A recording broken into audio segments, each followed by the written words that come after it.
Okay, Johnny, it's lovely to be here in Ireland with you for the Irish and IF meeting. So we would like to ask you a few questions to see how you came into falconry and about your falconry life. So, how did you first get interested? What interested you in the first place? Well, I got interested because I was brought up in Spittal in the west of Ireland, and I came into falconry naturally. I mean, most people see other falconers and say, "Oh, I fancy doing that." I didn't know there was such a sport as falconry, but I used to be out and I used to love nature. We lived on a river, and there were lots of hawks flying around in the summer, on the hot summer days, and I used to look up at them on the soar. The sparrowhawks in particular were miles up, and it used to fascinate me. Here was this bird, there was something. Yeah. So that was the initial interest. So then how did you develop into moving into falconry? Did you contact people or read? I did a couple of things. I told my father how interested I was, and he said, "Well, there's a falconer up the road. His name is Ronald Stevens. Maybe we should go and see him." So that's basically my introduction to Ronald. Oh, so your meeting Ronald was right at the beginning. Yeah, right at the beginning. So what? Because he moved here in the 1963. Right. I have a letter in the archives from my father saying, "Would he please take time to see me?" So we drove out to his house, which was in Costello. That's between Moyvalley Hotel was the name of the house, and I took it from there really. And he helped you get going by giving. Yes, you... he used to get me merlins. Right. They nested on an island in front of Moyvalley Hotel. Oh, really? And one of the most beautiful sights that I saw was 4 merlins on a screen perch, on an ornate oriental screen perch, in the middle of this hallway, and they were just so sweet and they were so beautiful. Wonderful. One of the greatest falconry birds. Yeah. Yeah. So that was you. So you trained merlins as your first. I trained merlins. I used to have one called Mavro, after Jack Mavro-Gadata. I got to know, when I started falconry, there were only about 3 or 4 of us in the country. Only 3 or 4 in Ireland at that time? There was William McDougall, who was a veterinary surgeon and lived in Dundrum. He was very keen, he was a friend of Ronald's. We all sort of knew each other. Yeah. Yeah, like the early days of falconry in most of these countries. Well, not the early days, but the 20th century falconry. Yeah. So Ronald was obviously a great influence. Yes, he was. He was very. He used to say I was like a little old man when I approached the falcons on the blocks, but I was only copying what he did. Because he was famous for being very slow and gentle. Yeah, and was a great influence to many falconers. Yes, indeed. And one of the main was Geoffrey Pollard, who continued to be very slow and gentle. Yes. Yeah, and he presumably introduced you to more falconers in Britain and wider. Jack Mavro-Gadata used to come over to Ireland, and he used to go down to Balmullet, which is in the west coast. A few members of the BFC used to have a meeting there. So I never realised that. I was invited down as a child, but I was very, very young. And I met Tony Houston down there. All right. Jack Mavro-Gadata used to say about Tony. Tony used to yap at the table so much. He used to say, "Oh, what a noisy boy." He hasn't changed much. No, he hasn't. No, he's still the same. But you hawked together at one time quite a lot with Tony. Yes, I did. I used to stay with him. Oh, right. He lived in Lochray in St. Clarence, which is a lovely country house. Belonged to Burke, of Burke and Wills fame. think he crossed Australia, didn't he? On a camel. And the house was just magnificent. I often wondered, I remember seeing how plush it was inside, that I lived in a slum. That my house and my possessions were very inferior to what Tony managed to produce. And he had important people staying with him. I was there when Marlon Brando came to stay. That was very impressive. You know. I bet. Yeah. And when he saw the hawks, we had some red-tailed, some red-headed merlins. And when he saw those, he said, "We've got hawks back home, but they're much bigger." And I can remember reading of a very good season you and Tony had together at the Magpies. At Spittle, is that right? Yes, we had. Yeah. We used to fly magpies. We'd catch up to 4 a day, and we were young then and very fit. And that was with a cast of tersels? Yeah, cast of falcons. A cast of falcons? Yeah. Right. Yeah, and you have to be fit for magpie hawk. You certainly do. Yeah. But I think that was when you first became quite known in the UK, because you wrote about it. I wrote an article for the Field. Mm. And then what got me well known was breeding with Ronald's help. We put a Saker falcon into his breeding pen. He'd been trying to breed peregrines for 12 years with no success. He got eggs, but none of them were fertile. So he asked me would I put my Saker in, which was displaying to me on the block. I said I would. I was at school, and I thought it was better in there's something nice about falcons when they come out of a breeding shed. Their feathers are perfect, and they've got a sort of plume on them. And so I said, "Yeah, go ahead." And they bred, producing 3 the first year, 2 tersels and a falcon. I think a falcon and a tersel the next year. And so that was natural hybridization? Yeah, that was natural hybrid, yeah. And just by chance 2 together? And then I wrote an article for the London Times. And it was the only time my father was really proud of me, I think, because he was an ex-journalist. And he liked to think his son had aged 18 and had produced something that the Times were interested in. And didn't that Saker falcon have quite a history? Wasn't she sent to you by Kent Carney or something? Or? Yes, she was obtained by General Nasroli, who was the Governor General of Persian Baluchistan. And he arranged that she could be sent to me, and her brother Tersel was sent to Geoffrey Pollard. Oh, I never knew that. Yeah, called Batman.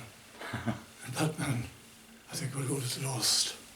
So it was funny, the interconnections. Yeah. And I've only just met Ken Carney today. After all that time? After all that time. Yeah, because Ken organised getting over. Yeah. And I think in the British Archives we have the hood that she came with, She which you kindly gave us. Yeah. Rather crude hood, yeah. And then didn't one of the offspring get sent to Sheikh Zayed as one of the first Well, hybrids? I was about to get married, and I wanted some money. And I thought, well, who's going to pay a decent price for these so I can get started on my mortgage? And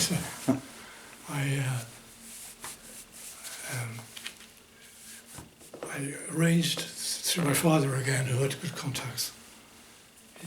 He knew he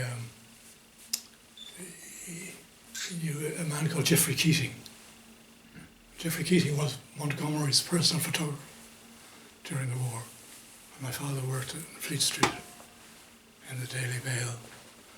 And he arranged through Geoffrey that I got a meeting with Sheikh Zayed.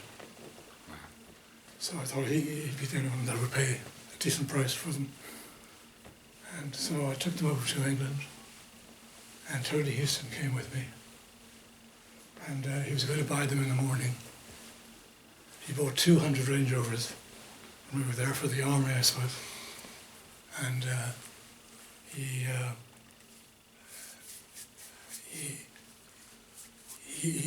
changed his mind in the afternoon. Oh no. So all our efforts came to nothing. However, he did give me a nice conja, and he gave my wife Thelma a nice Rolex, and Tony Houston got a nice Rolex out of it. That was in Buxted Park in Surrey. Right. Which was it's now a hotel, I think. Mm. So, yeah. And then tell us about, because you tried grouse hawking here in Ireland, didn't you? Well, Ronald sort of moved to Ireland because he thought there were grouse there. But I mean, there are grouse in Ireland if you look for them, if you have a good dog. Was that you were trying on the Wicklow Mountains? Yeah, it's right at Wicklow. I caught grouse in Wicklow. I caught grouse in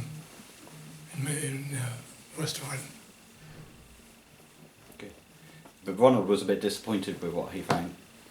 I think he was. I think he was expecting more. He got Walter Johnson, I think, who was working for him to bring over some from Scotland to try to bring the numbers up. I remember seeing some in a pen going down to Fermoy Lodge, but he was never very successful. But he didn't really have the right country.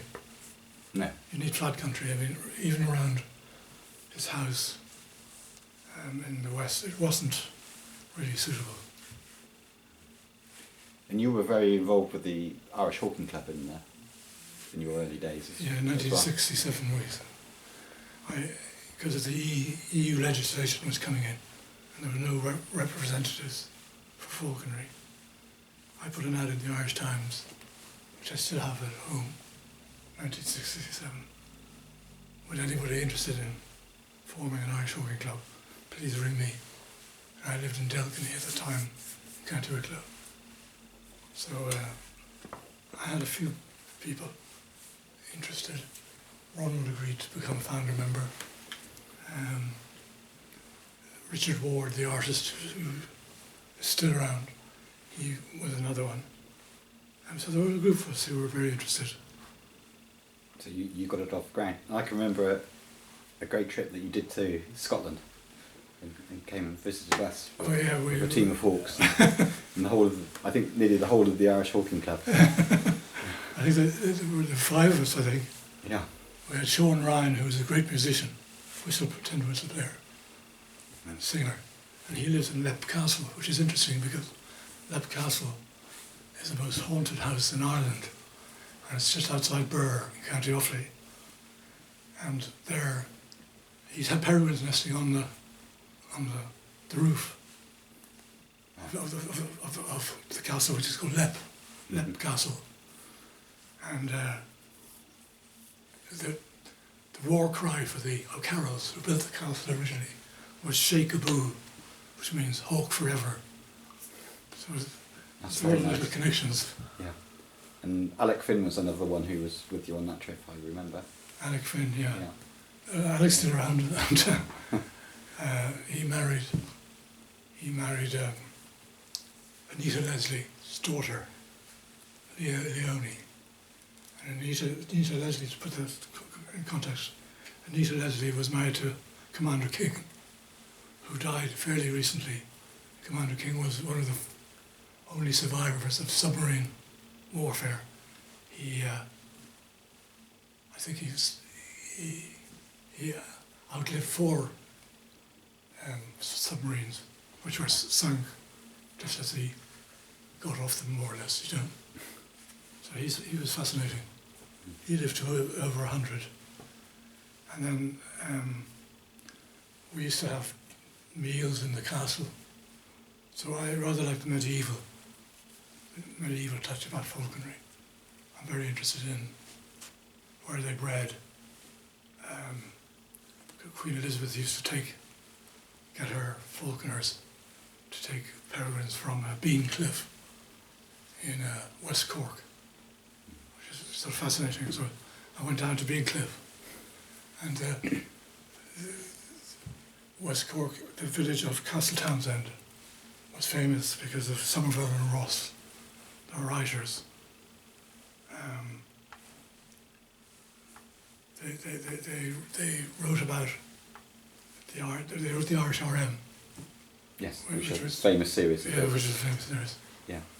And Violet Martin lived up the road from my house in Spittle, and Somerville Ross.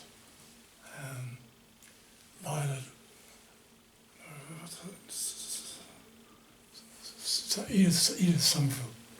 She lived in West Cork, and I was at a party there in West Cork, and I was talking falconry as always, and a guy came up to me and said, "Did you know that Beancliff, Queen Elizabeth's falconers, used to go down there?" And I said, his name was, he had a famous name. Don't worry now. I can't remember. The history is fantastic. But Ralph Sadler. Sir Ralph Sadler? Sir Ralph Sadler? Sir Ralph Sadler. Yes, Sir Ralph Sadler was a Paymaster General for West Cork. Right. But there's a big history in Ireland of famous Eyries. I mean, there's the Hornhead Eyrie in the north, where Yes, a lot of British falconers used to come and... That's right, there was a race. A race to the cliff. Yeah. Robert Hutchinson will tell you about the family. There was a family who used to take them for the falconer who, what was his name? Who lived in Scotland. Gilbert Blaine. Gilbert Blaine had some famous... Yeah. He loved the Lundy peregrines from the UK, but I think his second favourite were the Hornhead. Well, the Lundy peregrines are interesting because I was talking to your father about Lundy, the Isle of Lundy, and there used to be a Damarisco castle, which is still there, and Damarisco is the old Norman name for Morris. Another connection. Another connection. Yeah. So, and you were involved with what we've just been talking about in the meetings, with keeping the peregrine here. You can, unlike Britain, you can still have some wild.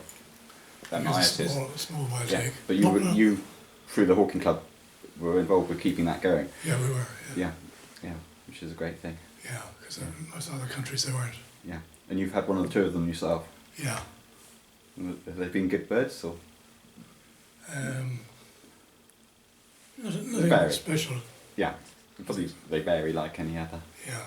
Yeah, but it's a fantastic opportunity you have here in Ireland to do that. Well, we're lucky. Living in Dublin, you're close to everything. You're close to the sea. I mean, if you want to go sailing in London, you've got to know somebody with a boat. You know, in Dublin you can get on any boat virtually. They take you, it's only 20 minutes drive. Yeah. And the peregrines are nesting in Dalkey Quarry, which is Dalkey is just up the road from where I live. And another connection was Dalkey. There was a court case in Dalkey about a man who supplied inferior falcons to the king, and there was another sort of strange connection. So I could see the Eyrie from my bedroom. Oh, super. And then, unusually in the hawking world, because most falconry writers are quite anti-falconry for some reason. I don't know what we do to them, but your wife was very keen. I can remember coming in, and didn't she fry a very good sparrowhawk at one time? Yeah, Thelma. Yeah, I can remember reading articles about it and seeing them. She was very popular with falconers because there's a picture that I took of her with a magpie on the bog, and you can see her brow through the flush. Yeah, she became the pin-out model of the falconry world. And even young falconers today say, "Who's this? Who is this?" Yeah, of course. Yeah. Right. Well, I think that's quite a nice point to end on. Unless there's anything else you would really particularly like to tell us about Irish? No, I'd like to thank Robert Hutchinson, who's been very supportive of me, because I've got what's it called? Parkinson's. Parkinson's. I can't even remember that. And he's been so good in taking me out, and his standard of hawking is exceptionally high. And I think it is very high all through the club. Now, I'm very impressed about what we started in 1967. Yeah, there's some very good falconry here now. Yeah, I think so. World-leading falconry. Yeah, I think so. And I have to say that though I think Parkinson's is the most awful disease, you're in very good company with it, with my father. Yeah. Yeah, and it's very sad to see two such special people not being able to carry on the sport they love so much. Give my regards. I will. Okay.